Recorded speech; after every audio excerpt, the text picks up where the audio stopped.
నమస్కారం TCN news కి స్వాగతం ముందుగా ముఖ్యాంశాలు సంక్షేమ పరిస్థితుల్లో సంక్షేమ పథకాలు అందిస్తున్న ఘనత కూటమి ప్రభుత్వానిదే పాలకొల్లు మండలంలో స్పష్టం చేసిన రాష్ట్ర మంత్రి డాక్టర్ నిమ్మల ప్రభుత్వ నిర్మాణాలలో నాణ్యతకు ప్రాధాన్యతనివ్వాలి భీమవరంలో అధికారులను ఆదేశించిన ఎమ్మెల్యే పులపర్తి శాసన మండలి చైర్మన్ మోషన్ రాజులు జీవన ఎరువుల వినియోగంలో జాగ్రత్తలు పాటించాలి భీమవరంలో రైతులకు సూచించిన జిల్లా వ్యవసాయ అధికారి వెంకటేశ్వరరావు అన్నదాత సుఖీభవ పథకాన్ని తణుకు నియోజకవర్గంలో ఆరంభించిన ఎమ్మెల్యే ఆర్మిల్లి దువ్వలో పాల్గొన్న రైతు సోదరులు రాజ్యాంగ విలువలను పరిరక్షించుకోవాల్సిన బాధ్యత ప్రజలదే తణుకులో పిలుపునిచ్చిన ప్రముఖ చరిత్రకారులు కొప్పర్తి తణుకులో ఘనంగా స్నేహితుల దినోత్సవం గత స్మృతులను నెమరు వేసుకున్న బాలురోన్నత పాఠశాల పూర్వ విద్యార్థులు తాడేపల్లిగూడెం లయన్స్ క్లబ్ ఆధ్వర్యంలో 70 మందికి ఉచిత నేత్ర పరీక్షలు నిర్వహించిన వైద్యులు సూచనలు సలహాలిచ్చిన నిపుణులు నిడదవోలులో ఒక ఇంటి తలుపులు పగలగొట్టి చోరీ చేసిన దొంగలు పరిశీలించిన ఏఎస్పీ సుబ్బరాజు డీఎస్పీ దేవకుమార్లు కోనసీమను విద్యా కేంద్రంగా తీర్చిదిద్దాల్సిన అవసరం ఉంది అమలాపురంలో పేర్కొన్న విజయవాడ పోలీస్ సూపరింటెండెంట్ సత్యబాబు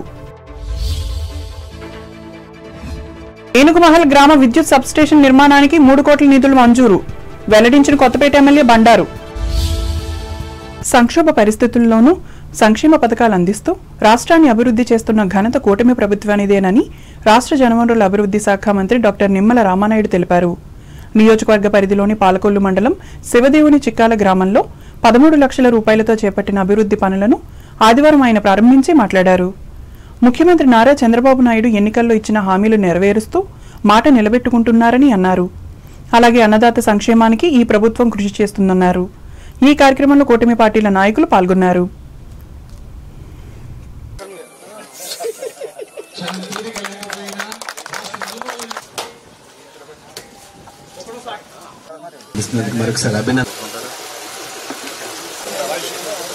ప్రతి వ్యక్తి కూడా ఆఖరి మజిలీ అనేది ఈ శ్మశాన వాటిక ద్వారానే మనం వస్తుంది అందుచేతే అటువంటి శ్మశాన వాటికల్ని ఒక కైలాస వనాల మాదిరిగా మార్చాలనేటువంటి తాపత్రయంతో ఆ రోజు 2014-19లో నేను ఎమ్మెల్యేగా ఉన్నప్పుడు పాలకొల్లులో ఉన్నటువంటి శ్మశాన వాటికలు ఎందుకంటే నేను అంతకుముందు ఎమ్మెల్యే కాకముందు ఈ మురికి నీరుతో ఉన్నటువంటి పరిస్థితి భరించలేనటువంటి దుర్వాసన అంటే ముక్కు మూసుకుంటే శ్వాస ఆడదు ముక్కు గాలి పీల్చుకుంటే దుర్గంధాన్ని భరించలేదు ఇబ్బంది ఉన్నటువంటి పరిస్థితి కళ్ళారా ఆ రోజు ఆ శ్మశాన వాటికలో భావించినటువంటి పరిస్థితి ఆ యొక్క శ్మశాన వాటికి అత్యంత సుందరంగా ఒక పార్కు మాదిరిగా దాన్ని మనం తీర్చిదిద్దినటువంటి పరిస్థితి మీ అందరికీ తెలుసు దానికి పడినటువంటి శ్రమ కూడా మీ అందరికీ తెలుసు ఎందుకంటే శ్మశాన వాటికలో పనిచేయాలని అంటే ఎవరు కూడా ఆ రోజు ముందుకు వచ్చేటువంటి పరిస్థితి ఉండదు అటువంటి వాటిని కూడా అధిగమించి అవసరమైతే వాళ్ళు ఒక స్ఫూర్తి నింపడానికి నేను కూడా ఒక 3 రోజులు ఆ శ్మశాన వాటికలోనే అక్కడే భోజనం చేసి అక్కడే పడుకుని అక్కడే 3 రోజులు ఉండి అది కూడా ఏదో జనాలను పెట్టుకుని పశ్చిమ గోదావరి జిల్లా కేంద్రమైన భీమవరంలో 15వ ఆర్థిక సంఘం నిధులు 2 కోట్ల రూపాయలతో నిర్మించ తలపెట్టిన పట్టణ అగ్నిమాపక శాఖ కేంద్ర భవనాన్ని ఎమ్మెల్యే పులపర్తి రామాంజనేయులు శాసనమండలి చైర్మన్ కొయ్యే మోషన్ రాజులు ఆదివారం శంకుస్థాపన చేశారు ఈ సందర్భంగా వారు మాట్లాడుతూ ఈ విలువైన కట్టడానికి నాణ్యతకు ప్రాధాన్యతనిచ్చి పూర్తి చేయాలని అధికారులకు సూచించారు ఈ కార్యక్రమంలో తెలుగుదేశం రాష్ట్ర కార్యదర్శి కోళ్ల నాగేశ్వరరావు పట్టణ అధ్యక్ష కార్యదర్శులు మద్దుల రాము చల్లబోయిన గోవిందులు పాల్గొన్నారు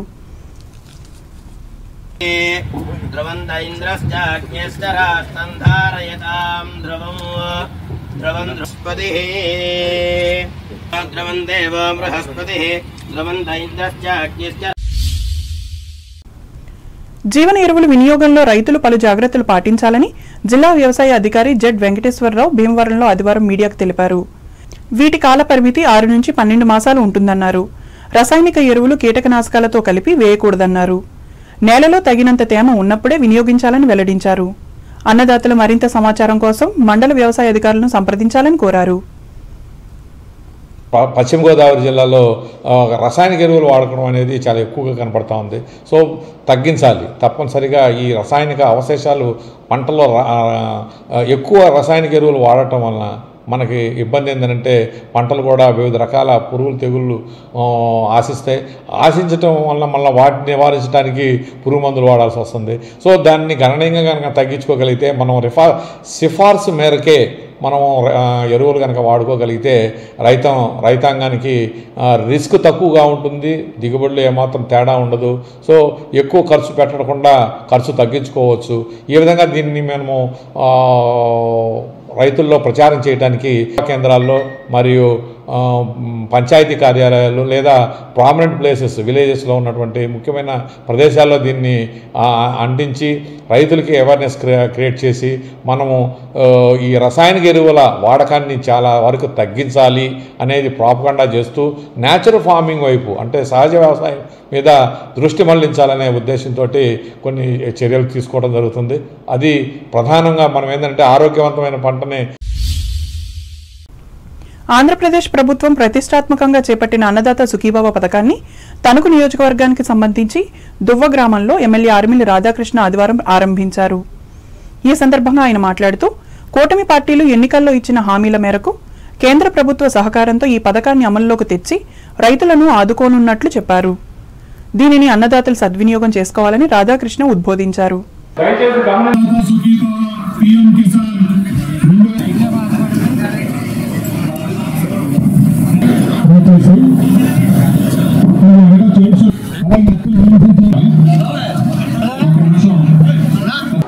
ఏదైతే సూపర్ 6 హామీల్లో భాగంగా అన్నదాతకి 20,000 రూపాయలు ఇస్తా ఉన్నారో దానిని వచ్చినటువంటి సంవత్సరం లోపే ఈరోజు అమలు చేసి 20,000 రూపాయలు కూడా 3 విడతలుగా రైతులందరికీ కూడా ఇచ్చే విధంగా ఈరోజు ఆగస్టు 2వ తేదీన నిన్న రైతుల ఖాతాల్లో 7,000 రూపాయలు జమ కావడం జరిగింది.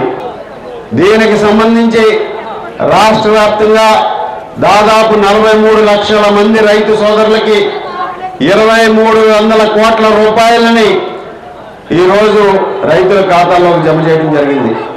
మన నియోజకవర్గంలో ఈరోజు రైతు సోదరులందరూ కూడా దాదాపు 16,000 రైతు సోదరులకి 11.5 కోట్ల రూపాయలు మీ ఖాతాల్లో జమ చేయిందని సందర్భంగా మీ అందరికీ కూడా తెలియజేసుకుంటున్నా. ఈరోజు ఆ విధంగా అన్నదాత సుఖీభావ పథకాన్ని ఈరోజు అమలు చేసి ఈ ప్రభుత్వం రైతుల పక్షపాతిగా నిలబడినందులో ఎటువంటి సందేహం లేదు. ఈ ప్రభుత్వం గత సంవత్సర కాలంగా రైతులకు సంబంధించినటువంటి అనేక సమస్యల్ని ఈరోజు పరిష్కరించి రైతులకి వ్యవసాయం గిట్టుబాటుగా ఉండే విధంగా అనేక చర్యలు తీసుకోవడం జరుగుతుంది. వ్యవసాయ శాఖ ఏర్పాటు చేసిన ఈ సభలో వ్యవసాయ శాఖ సంయుక్త సంచాలకులు G Narendra, Marteru ADA MV Ramesh, Tanuku Iruguvaram మండల వ్యవసాయ శాఖ అధికారులు కె రాజేంద్ర ప్రసాద్, వై రాఘవేంద్రరావు, మండల తహసీల్దారులతో పాటు తణుకు మున్సిపల్ మాజీ చైర్మన్లు డాక్టర్ దొమ్మెటి వెంకట సుధాకర్, తణుకు ఇరుగువరం మండల తెలుగుదేశం అధ్యక్షులు ఆత్మకూరి రామకృష్ణ, గూడూరి నాగరాజు, వ్యవసాయ మార్కెట్ కమిటీ అధ్యక్షులు కొండేటి శివ, జనసేన పార్టీ మండల అధ్యక్షులు చిక్కాల వేణు, గ్రామ అధ్యక్షులు శ్రీరాలుల చిన్నీలు పాల్గొన్నారు. తొలుత ప్రధాని నరేంద్ర మోడీ, ముఖ్యమంత్రి నారా చంద్రబాబు నాయుడు, ఉప ముఖ్యమంత్రి కొణిదెల పవన్ కళ్యాణ్ల చిత్రపటాలకు ధాన్యం వేసి శుభాకాంక్షలు తెలిపారు.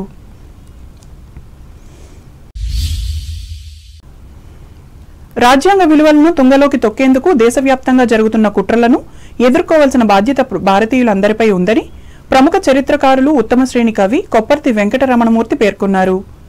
తణుకు స్టడీస్ సర్కిల్, సామాజిక న్యాయ పోరాట సమితి సంయుక్త ఆధ్వర్యంలో రోటరీ క్లబ్లో ఆదివారం నిర్వహించిన సభలో ఆయన ముఖ్య అతిథిగా పాల్గొని సాంస్కృతిక రాజకీయవాదం, రాజ్యాంగ విలువలు అనే అంశంపై మాట్లాడారు. సాంస్కృతిక జాతీయవాదం, రాజ్యాంగ విలువలు ఇవాళ దేశం రెండుగా చీలిపోతూ ఉంది. ఒకటి ప్రాదేశిక అతీయ భావన, రెండవది మత అతీయ భావన. దేశంలో సంఘర్షణ ఈ రెండింటి మధ్య జరుగుతోంది. అంటే ఈ దేశంలో ఉన్న వాళ్ళందరూ కూడా అన్ని మతాలకు చెందిన వాళ్ళు భారతీయులేననే భావన ఒకటైతే కాదు, ఈ దేశంలో ఉన్న అత్యధిక మతానికి చెందిన వాళ్ళు మాత్రమే ఈ దేశానికి చెందిన వాళ్ళు. మిగిలిన మైనారిటీ మతాలకు చెందిన వాళ్ళు ఈ దేశానికి చెందిన వాళ్ళు కాదు అన కలిగించే ప్రయత్నం ఒకటి ముమ్మరంగా ఈ దేశంలో ఇవాళ జరుగుతుంది. ఈ దేశంలో నివసిస్తున్న వాళ్ళందరూ మతం ప్రమేయం లేకుండా ఈ దేశపు పౌరులు అని మనం మన రాజ్యాంగం ద్వారా మనల్ని మనం నిర్వచించుకున్నాం. ప్రజలమైన మనము మన ప్రభుత్వానికి మన అధికారాన్ని ప్రభుత్వానికి పంచి ఇచ్చాం. మనం ఇచ్చిన అధికారాన్ని స్వీకరించిన ప్రభుత్వం ఎలాంటి ప్రభుత్వమై ఉండాలి? మన అందరినీ సమానంగా చూసే ప్రభుత్వమై ఉండాలి కదా. కానీ ఇవాళ మన దేశంలో ప్రభుత్వాలు ఎలా ఉన్నాయి అంటే అందరినీ పౌరులుగా గుర్తించడం లేదు. మరి ఏం చేస్తోంది అని అంటే ఏదైతే ప్రభుత్వానికి ఉండకూడదు. చాలా మంది లౌకిక అన్న మాటకు అర్థం ఏంటి అని అంటే ప్రభుత్వం అన్ని మతాలని సమానంగా చూడడం అని అంటూ ఉంటారు చాలా మంది. అది కాదు. లౌకికత్వం అనే మాటకు అర్థం ఏంటి అంటే ప్రభుత్వానికి మతం లేకపోవడం. ప్రభుత్వం ఒక మతాన్ని అనుసరించి ఒక మత సిద్ధాంతాలను అనుసరించి తమ దేశపు ప్రజల్ని పరిపాలన చేయకూడదు. వాళ్ళు ఇంతకు ముందు లేదు. ఒక 10 ఏళ్లుగా ఒక కొత్త మాట వింటున్నాం మనం. ఏమిటా మాట అంటే మనము వాళ్ళు, మనమందరం వాళ్ళు కొత్త మాట. ఎవరి వాళ్ళు? ఎక్కడి నుంచి వాళ్ళు? మాట నువ్వు నేను అనటం కాదు, సాక్షాత్తు ఈ దేశపు ప్రధానమంత్రి ఆ మాట అంటారు. ఇవాళ దేశమంతా కూడా హిందుత్వ రాజకీయం నడుస్తుంది. ప్రముఖ సామాజికవేత్త డివివిఎస్ వర్మ అధ్యక్షతన జరిగిన ఈ సభలో స్టడీ సర్కిల్ అధ్యక్షులు డాక్టర్ భూపతిరాజు రమేష్ చంద్రబాబు, న్యాయ పోరాట సమితి రాష్ట్ర వ్యవస్థాపక అధ్యక్షులు Peruri Muralikumar, Muslim joint action committee convener Mohammed Abdul రహమాన్లు పాల్గొన్నారు. తొలుత కొప్పర్తి వెంకటరమణమూర్తి రచించిన పుస్తకాన్ని డివివిఎస్ వర్మ, సంకు మనోరమ దంపతులకు అంకితం చేసి గౌరవించుకున్నారు.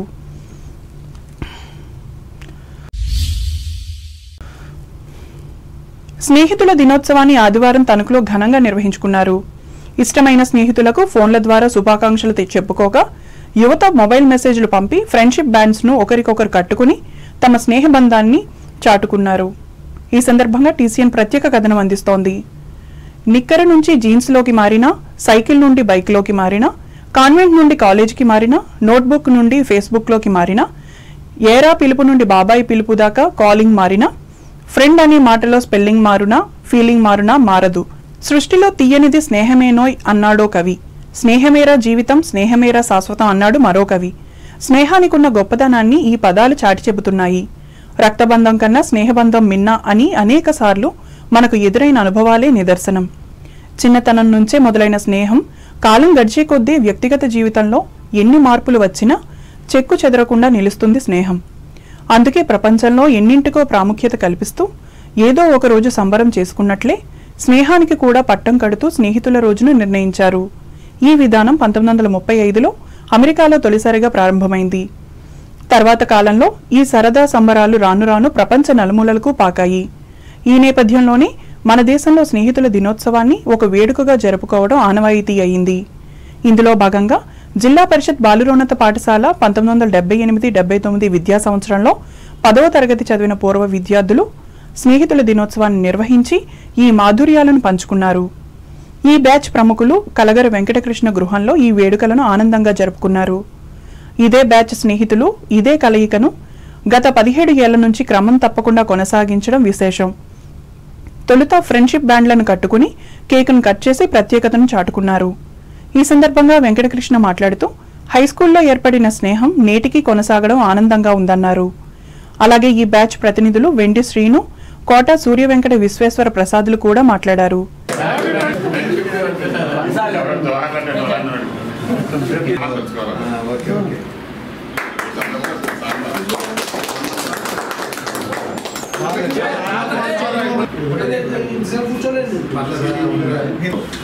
జిల్లా పరిషత్ ఉన్నత పాఠశాల 1978-79కి సంబంధించిన జంట బ్యాచ్ మా స్నేహితులందరూ కూడా స్నేహితుల దినోత్సవం ఘనంగా చేసుకోవడం జరుగుతుంది. స్నేహితులు అనేవాళ్ళు దాదాపుగా ఇప్పుడు 1978-79 సంవత్సరం అంటే దాదాపుగా 45 సంవత్సరాల నుంచి మేము స్నేహితులుగా ఉన్నాం. అంటే అంతకు ముందర 5 సంవత్సరాలు కలిపి చదువుకున్నాం. అంటే దాదాపుగా 50 సంవత్సరాల నుంచి ఈ స్నేహం కంటిన్యూ అవుతుంది. ఇటువంటి చరిత్ర కలిగిన బ్యాచ్ ఇప్పటి వరకు తణుకులో ఇదే. 1979 బ్యాచే అత్యంత ఎక్కువ చరిత్ర కలిగిన బ్యాచ్.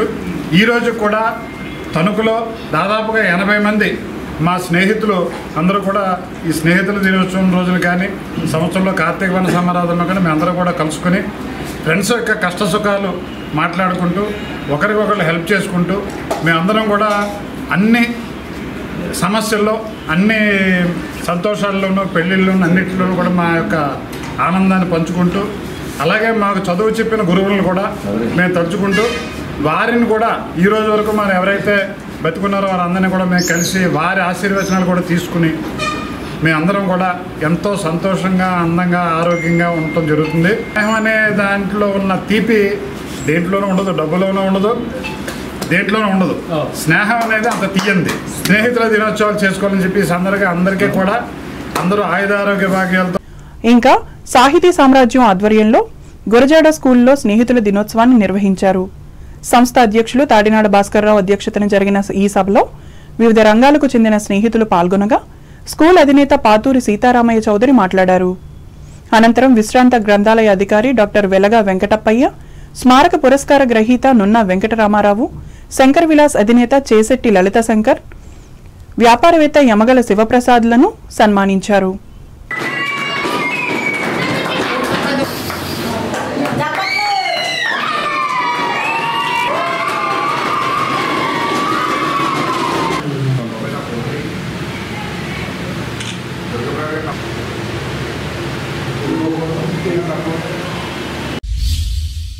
పశ్చిమ గోదావరి జిల్లా అథ్లెటిక్స్ అసోసియేషన్ ఆధ్వర్యంలో జిల్లా స్థాయి అండర్ 14, 16, 18, 20 బాలుర బాలికల ఎంపికలను తణుకు చిట్టూరి ఇంద్రయ్య ప్రభుత్వ డిగ్రీ కళాశాల క్రీడా ప్రాంగణంలో ఆదివారం నిర్వహించారు.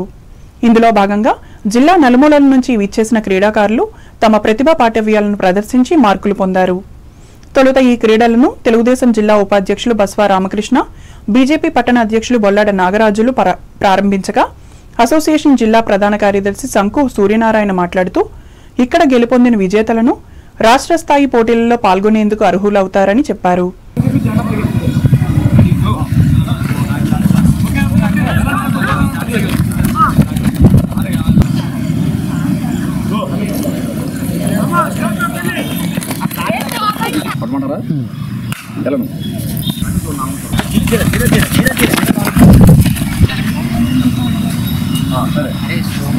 ఈరోజు ఇక్కడ డిస్ట్రిక్ట్ సెల్స్ కలెక్ట్ చేయడం జరుగుతుంది. ఇక్కడ సెలక్షన్లో అందరూ కూడా ఈ ఆగస్టు 9, 10, 11 తేదీల్లో బాపట్ల జిల్లా చీరాలలో జరిగినటువంటి రాష్ట్ర స్థాయి పోటీల్లో మన జిల్లా పాల్గొంటారు. ఇప్పుడు మన రాష్ట్ర ప్రభుత్వాలు కానీ కేంద్ర ప్రభుత్వాలు కానీ స్పోర్ట్స్ ని చాలా బాగా ఎంకరేజ్ చేస్తున్నాయి. మీ అందరికీ తెలుసు. ఈ మధ్యనే మనకి స్పోర్ట్స్ కోటా 2 నుంచి 3% పెంచడం జరిగింది. అంటే మీకు చదువుతో పాటు క్రీడల్లో కూడా మంచి స్థాయిలో ఉన్నట్లయితే మీరు డైరెక్ట్ గా స్పోర్ట్స్ కోటాలోనే ప్రతి ఉద్యోగంలో కూడా నోటిఫికేషన్ ఇచ్చిన ప్రతి ఉద్యోగంలో కూడా 3% స్పోర్ట్స్ రిజర్వేషన్ మీద ఇవ్వడం జరుగుతుంది. అదేవిధంగా చాలా మంది క్రీడాకారులు స్పోర్ట్స్ కోటాలో ఉద్యోగాలు పొందుతూ ఉన్నారు. ఒలింపిక్స్ లో కనుక గోల్డ్ మెడల్ సాధించినట్లయితే ₹1,00,000 స్పాట్ కు మీకు ₹1,00,000 అనేది మీకు ఇవ్వడం జరుగుతుంది. అంచేత చదువుతో పాటు క్రీడల్లో కూడా మీరందరూ బాగా రాణించి మన ఊరికి జిల్లాకే కాకుండా మన రాష్ట్రానికి దేశానికి కూడా మంచి పేరు తీసుకొస్తారని చెప్పి నేను ఆశిస్తున్నాను. ఈ కార్యక్రమాన్ని అసోసియేషన్ జిల్లా అధ్యక్షులు మానేపల్లి శ్రీనివాస్, చింతకాయల సత్యనారాయణ, వ్యాయామోపాధ్యాయులు KVR Subbarao, R Nageswararao, K Venkannababu, B Dilip, K Sujatha, M Vijayadurga, K Vinayakulu పర్యవేక్షించారు. ఇప్పుడు వాణిజ్య ప్రకటనలు.